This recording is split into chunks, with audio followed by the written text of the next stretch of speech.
The Supreme Court in its ruling framed the issue before it for determination as whether or not respondents can be compelled to give evidence.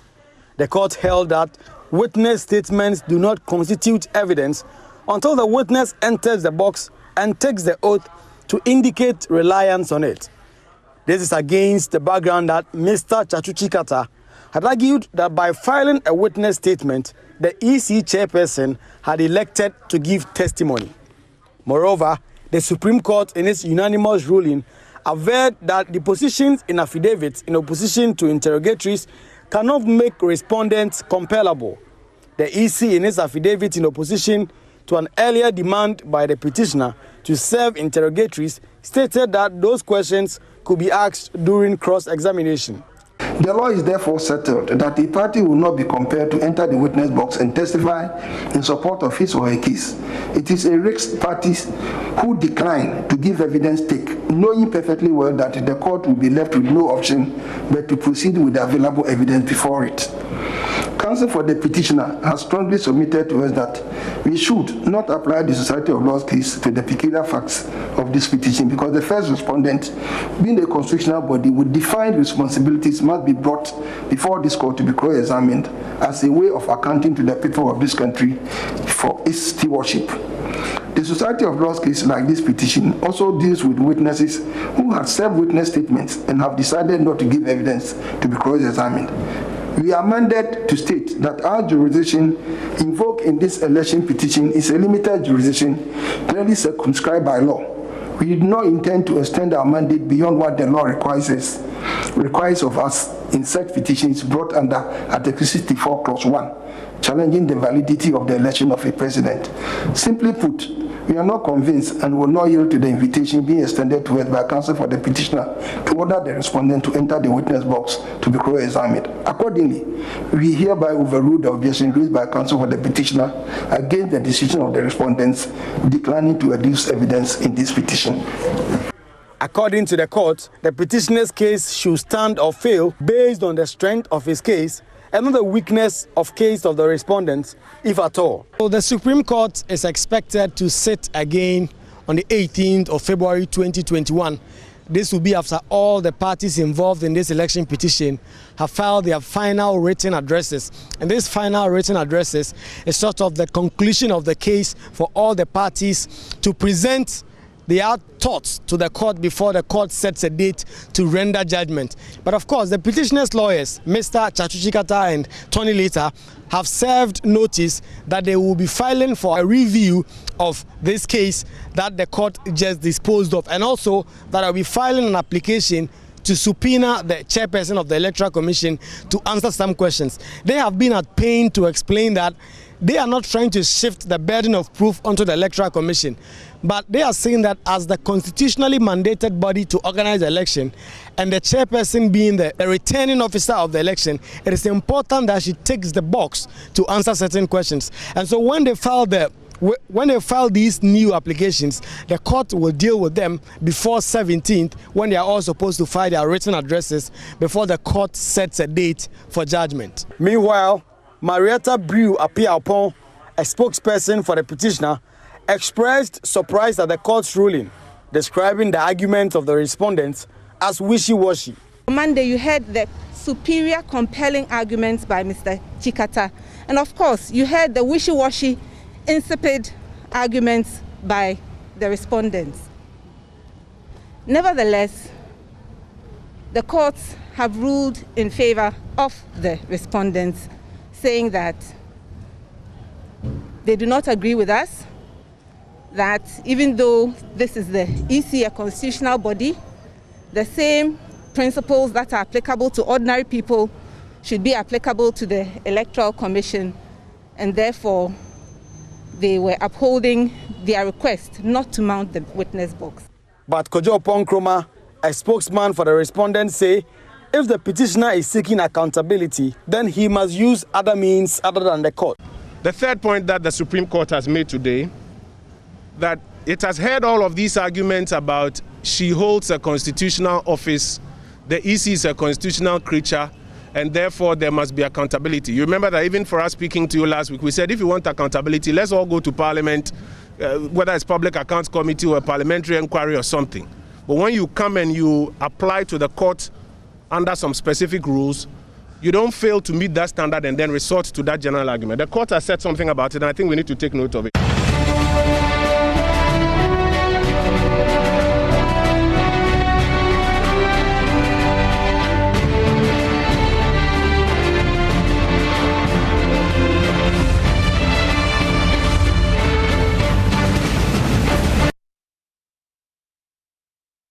Kweku Asante there, putting that report together after the hearing yesterday. But of course, before midday yesterday, we know that the petitioner's lawyers also filed a motion. Not the review, we don't know about that yet, but what we do know is an application to reopen the case after they closed it on Monday.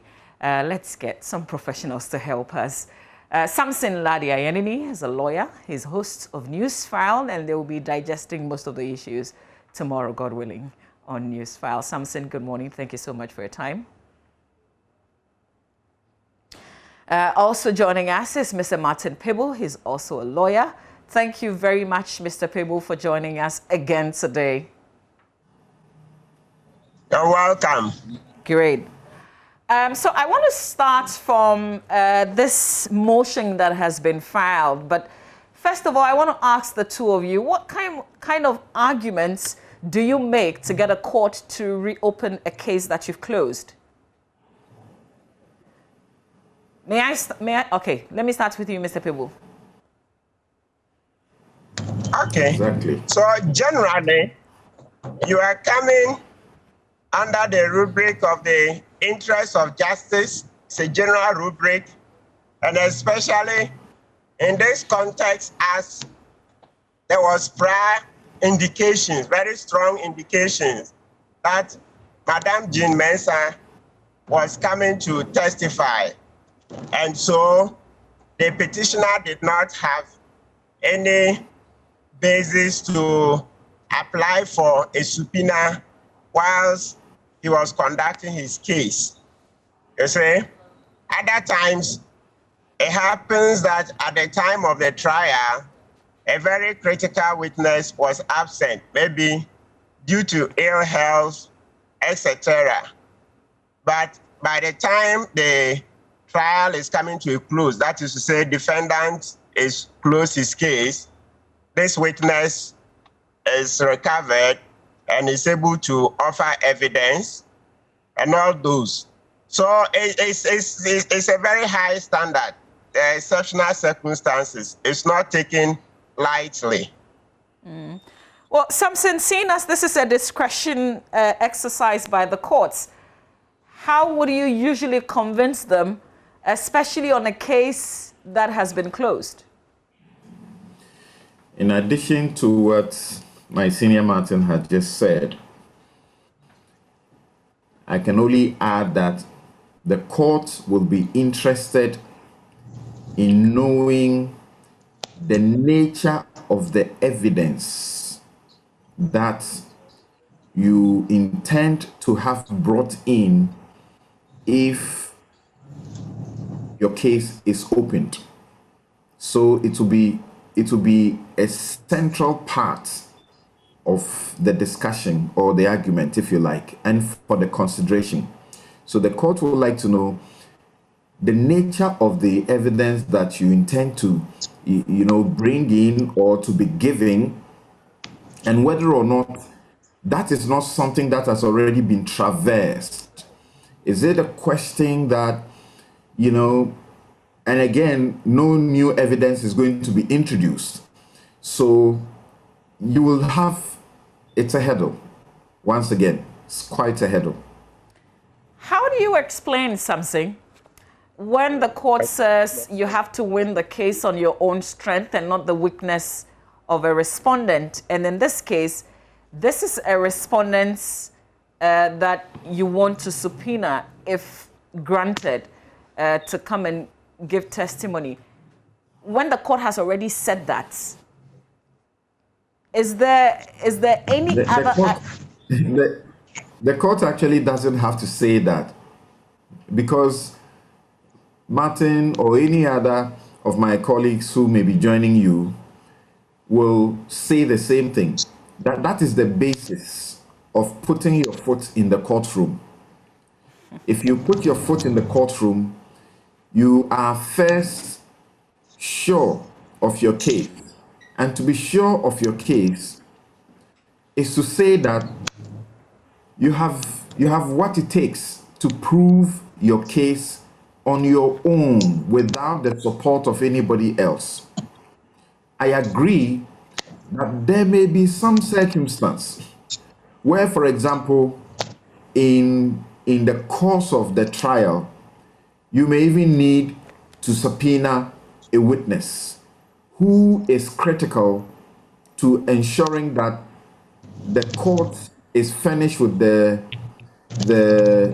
all the facts. There may be somebody who authored a particular document or who has custody of a particular document and who is the only one qualified to testify to it, and therefore you need to bring that person in. So those things do happen.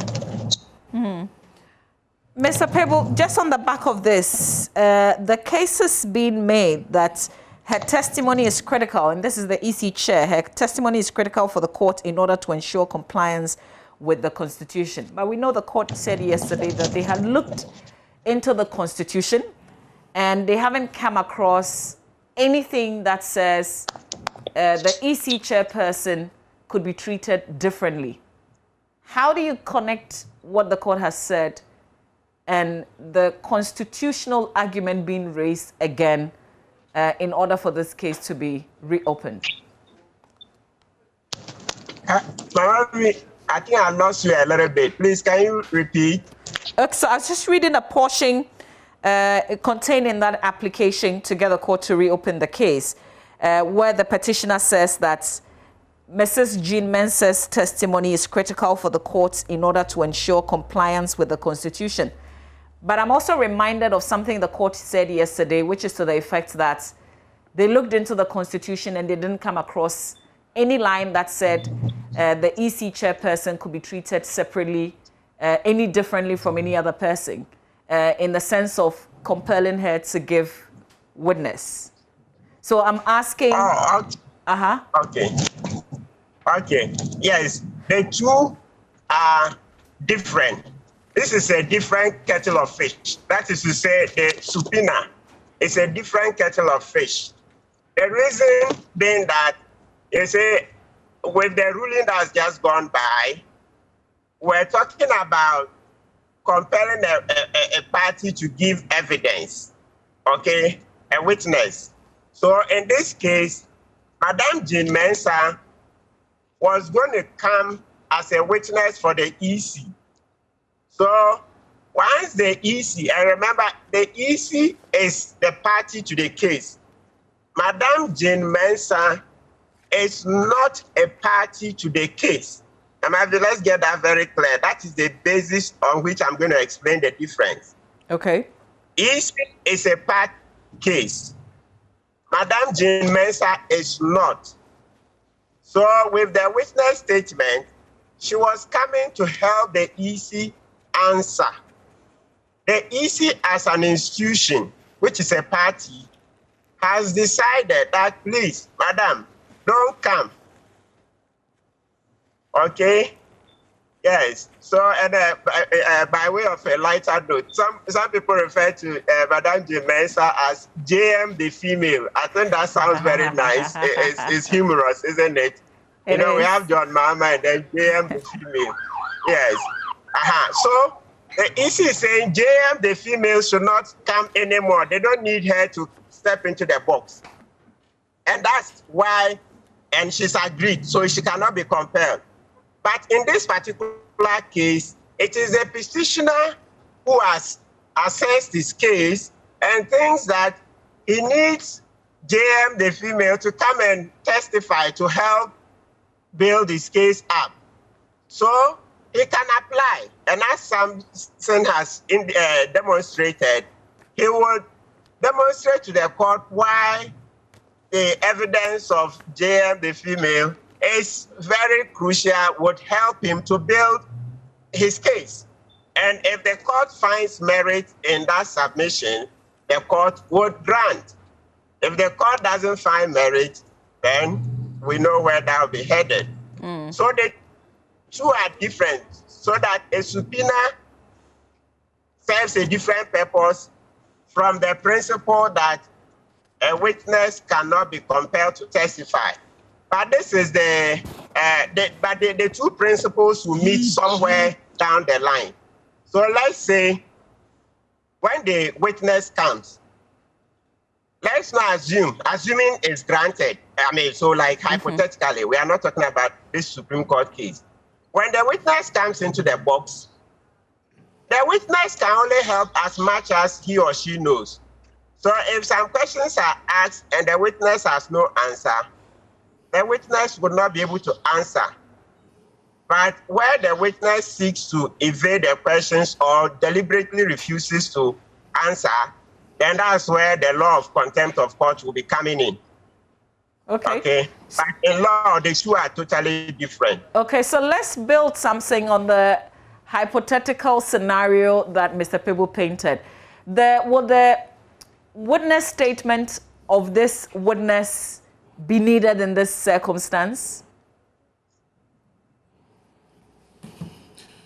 So, because we have, we are now using the new regime of CI 87, there is normally the requirement for a witness statement for a witness that is being brought in to testify in the court. It is, however, possible to have the witness in without a statement. Martin may help me with it, but I understand that is perfectly possible. Within the same regime, I have had to subpoena a witness before, but this was not a party to the case. The person had nothing to do, as it were, in the people who are litigating the matter. But the person was someone who had information that was very useful for my client's case, and we had to subpoena the person in the middle of the trial. The subpoena simply had to be issued. We had to seek leave. Once we got a grant, we got the registry to issue it, as in the court, and then it was served on the person, and the person was brought into the court to give that particular testimony. Now, let me make a disclosure so that you see how the relatedness and you understand the depth of it. You remember there was this matter in which one Sarah Kwabla was said to have had an affair with Asamoah and was seeking to blackmail him with a pregnancy or so. Now, the Sarah Kwabla that I represented happened to be a Sarah Kwabla who was completely unconnected to what had happened. And there was, in fact, another Sarah Kwabla who, in fact, was the one who had that encounter with Asamoah. But the Daily Guide, upon hearing the name Sarah Kwabla, simply went on social media and typed in the name Sarah Kwabla, and the picture that came up, it went ahead to use it. And when we asked them to remove it, they didn't listen. So eventually they got sued. When they were sued, they needed now to show that that Sarah Kwabla is a Sarah Kwabla who had an affair with Asamoah. So we put our Sarah Kwabla in the box, and she demonstrated clearly that she is the one whose picture has been used, but she's not the one who has had anything whatsoever to do with Asamoah. So we subpoenaed the Sarah Kwabla who in fact had something to do with Asamoah, and she came to the court and ended the matter there. And that was the basis on which the court became very clear in its mind that our Sarah Kwabla was not the one, and then gave judgment against the Daily Guide for what they did. Yes, so just on the back of that, Samson, so didn't you use the other Sarah Kwamla to strengthen the evidence of your case? To some respect, you may say so, but I would say that by the time we were calling that Sarah Kwamla, we were very sure that we were done. And we didn't, if you like, somewhat, we didn't need her. We had shown how they procured the picture of our Sarah Kwamla. We shown how they procured her picture and then used her memory chip to show how that picture was taken and when it was taken. We showed her Facebook page from which the Daily Guide went and took her picture. And in fact, we brought in Sarah as Samoa Jan's lawyer, my very good friend, Kise Jabin, had been asked by the Daily Guide. The Daily Guide had used him as their witness. So clearly, by the time we were done, it was obvious that she was not the one. But to not leave anything, in any doubts, we brought in our Sarah Kwamla to complete it. So to some extent, I would say yes. Okay.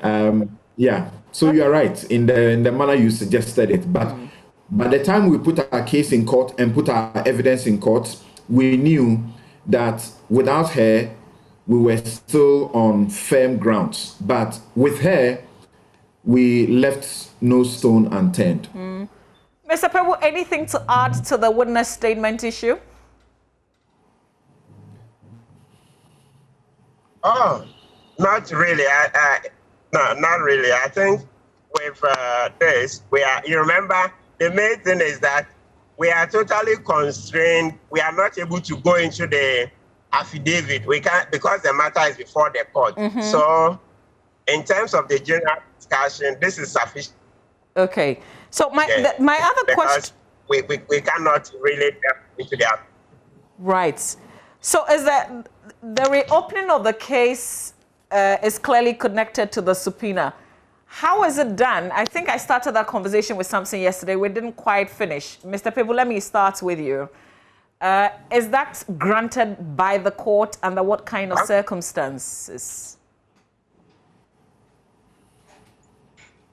So it depends. Let's say if it's an ordinary, I don't have to use the word ordinary. Let's say at the beginning of a case, okay, where the party who wants to bring the witness in says he needs a subpoena to bring the person in, usually not much is made. He doesn't have to go in and demonstrate the necessity and all that. Usually it's granted because, remember, this is at the time the trial is beginning. So he indicates to the court that he will bring in some people by subpoena.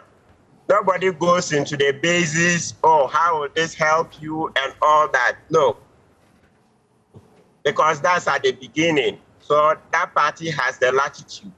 He said, first, in which the trial has come to an end. So let's say in the witnesses, the petitioner has told the court, hypothetically, that I have closed my case. And Mama V, that statement, let's get it very clear and bring it down. When you tell the court, I have closed my case, the meaning is that you don't intend to bring any other witness to testify. Closed. When a door is closed, ordinarily it means nobody can enter, right? Because it's been closed, locked. And then the other side goes ahead to also call his witnesses, or he doesn't call. Then he also says, I have closed. So legally, as soon as you announce to the court that I have closed, it has consequences, being that you can no longer bring any person. But I'm sure you're also very much aware that to every rule, there is an exception. So if for some reasons, which we've already shown, that critical witness who was pre-trial, you now need to bring the person. Because the doors have all been closed, that is why this time around, you need to demonstrate to the court how the evidence of this new witness is critical. You remember how Samson said it, that in demonstrating to the court, so you show what new thing that witness is coming to say. And even if it's new, what aspect of the case is it going to solve? Is it solving any important matter? You see, we set down issues. That is to say, the questions the court will answer. So will it help to answer any of the questions put down? Or is it coming, are you bringing it to show that a witness who has testified has totally perjured himself, he has lied through his teeth, etc.? So the reason this time around the person has to demonstrate to the court the necessity of this new evidence is that the doors have been closed. Litigation has come to an end. We don't have time ad infinitum. Time is limited. You see, the rules say that we should conduct the trial speedily and all that. So that is the reason this time around you would have to demonstrate. Okay. As against, if it was at the beginning of a case, nobody really raises issues with why you want to subpoena anybody. Okay. Samson, just some lessons that we're learning as we follow this hearing. During the trial, if a party already has a person as its witness, can you still subpoena that person to come and testify? A party has a witness, then that witness is already in the court, so you don't have to subpoena. But that witness, you don't know if would be finally in the witness box or not. No, it is only when you have gotten to the point, like we have in this matter, where the party is electing not to get into the witness box and to tender their witness statement and to begin to be cross-examined on it. So until it has happened, you cannot make that determination ahead of time. It's not even allowed. You cannot say, I want to subpoena a witness who is already tendered a witness statement and is supposed to be part of the trial. Okay. When you subpoena Can I come in a bit? Okay, yes, Mr. Pebu. Yeah, Sam, Yes. I'm thinking that based on what we are experiencing now, this time it will be safer to indicate in your processes that you want to subpoena that same person. Let it be on the paper. Let the court say, no, it's not necessary because it's coming. So that when the tables turn, there will be evidence that you had stated that you were going to subpoena, and it was the court that stopped you. I'm just thinking practically. Preemptively. You mean like preemptively, so that when it gets there and the person doesn't testify, then you have already indicated that you intend to subpoena them. So that when you want to reopen your case, like in this case, everybody will see that it's not your fault. Yes. Well, this particular, as you know, this particular rule that many lawyers have not used, or have not used as frequently as we know, rarely used. By the use of it now in the Supreme Court, as you can begin to see, is going to open the, if you like, the Pandora's box. And now we are going to get into this situation. Yeah, but interesting. We will get there. So, gentlemen, the petitioner has made it clear that once leave is granted to reopen, subpoena documentation will be served on Jean Mensa. Question is, she can still get into the witness box and not speak, right? Samson? Get into the witness box and not speak. No. If you get into the witness box, you must answer the questions that will be posed to you. By all means? Yes. You can't get into the witness box and say you won't speak. When you are in the witness box, you must answer the questions. In fact, in this circumstance, if she eventually is subpoenaed, she will be brought in as an adverse witness, a hostile witness, in which case, you know, she'll be dealt with in a manner without compassion, and so forth, if you like. But once you get into the witness box, you cannot elect not to speak. Your right not to self-incriminate is not in the witness box. By remaining silent, it's not in the witness box. I think also you actually be getting into contempt of court, and by the Court Act, if you are not careful, you will suffer contempt. Okay, in the motion on notice, Mr. Pebu, there's a paragraph number 38 where the petitioner says, I am further advised by counsel and verily believe that after a subpoena is served by my lawyers on the chairperson of the Electoral Commission, if she wishes to invoke, for instance, a witness immunity such as protection against self-incrimination or any concern about violation of her human rights, she would be entitled to put that forward for the determination of the court. Can you please explain this paragraph? Great. So, yes, what it means is normal for some witnesses, if they have fears, okay, that whatever they say will amount to self-incrimination, yes, you are allowed to raise it. So there is this difference, like Sam was saying, when the witness comes into the box, he must answer the question. But please, let's come to what does answering mean? For some of the questions, if the witness doesn't know the answer, the witness will say, I don't know. I don't know. So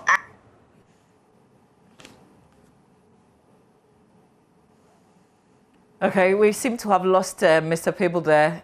Really interesting what he was onto, the I don't know bit.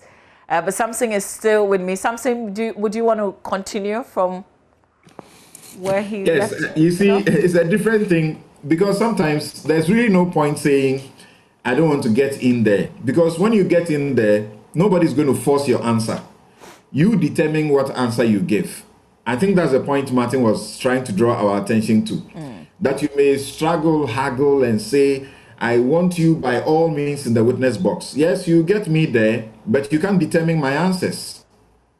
Except that as a public officer, like in this situation, and the way this whole trial is being broadcast to the whole world, your approach to the answers could also undermine your integrity. Because if there are things that the whole world expects that you should know and you say you don't know, I don't know how you will get out of the witness box or get out of the courtroom and be able to hold your head up high. Just before we wrap up, yesterday a spokesperson for the second respondent gave hints that if this subpoena happens, then they would also be tempted to subpoena the petitioner. And I want to ask the two of you, if I still have Mr. Pebu back with us, what's the possibility of this happening? Well, if Martin is not back, well, there's no need trying to fight it even before we got there. But you see, it's not as if it's automatic and it is there for you at your whim, that anytime because somebody has been subpoenaed, you subpoena somebody. It's not there like that.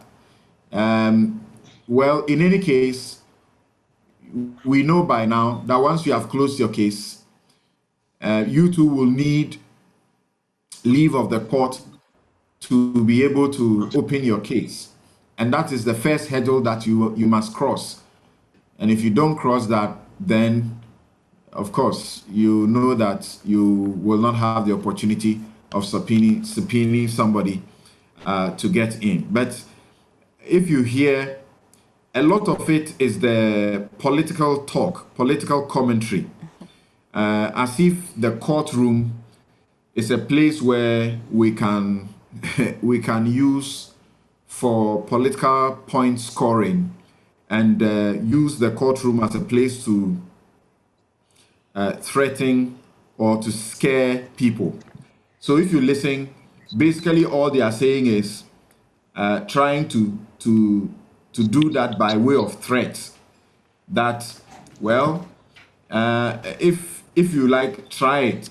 Once you cross-examine the EC chairperson, then your client who doesn't want to get into the witness box and who for some political reasons may not be advised to get into the witness box will force him to get into the witness box. It doesn't lie in your mouth to say so. And to think that in the political commentary, you can clearly tell what is happening. That we get you in the witness box, we will try to mess you up.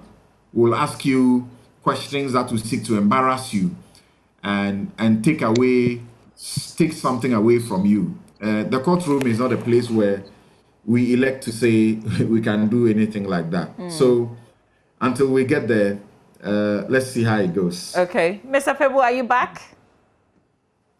Yes, I'm back. Okay, great. I totally agree with Sam. I totally agree with him. That's it. So on the facts of this case, you see that as the case was being fought from day one, the respondents didn't say that they need JM, the male, to come and answer any questions. It's never been part of the case. So it makes it extremely difficult to see how, just at the tail end, suddenly JM, the male, is needed to solve any critical issue. But theoretically, they have the right to apply. But practically, it's a different kettle of fish. Okay, just finally with you. This motion on notice to reopen, is it open for objections from the respondents? Oh, definitely. Definitely. That should be expected. So the respondents would put in a fight that they don't think it is necessary. Yes, because of the very high stakes in this case. So sometimes you find that even as a lawyer, you would see that you don't need to oppose something. But because the stakes are very high, sometimes you will be advised to oppose it so that if something goes wrong, it will not be said that even as a lawyer, you didn't fight it. So I think because of that, most likely the respondents would seek to oppose it. Okay. All right, Mr. Martin Pebu, I am grateful that... Samson, you want to add something? Yeah. Okay. It must be said that at this particular moment, the petitioners will appear to have a better basis, a better grounds to want to ask the opportunity to open their case than the respondents will do. Respondents who have already cross-examined the witnesses of the petitioner may not have a similar, room, as you like, if you want to look at it in the future, compared to the petitioner and the circumstances as we have seen in the petitioner's application, which may be reasonable, but they will need to justify, and I think the major basis for which they will need to justify will be about the nature of the evidence that they seek to, as it were, confront the EC chairperson with. Apart from that, the other grounds, you can see that there is a basis that in your eyes will look reasonable. Whether that will be reasonable in the eyes of the court is another challenge. Okay. Well, gentlemen, I thank you for your time.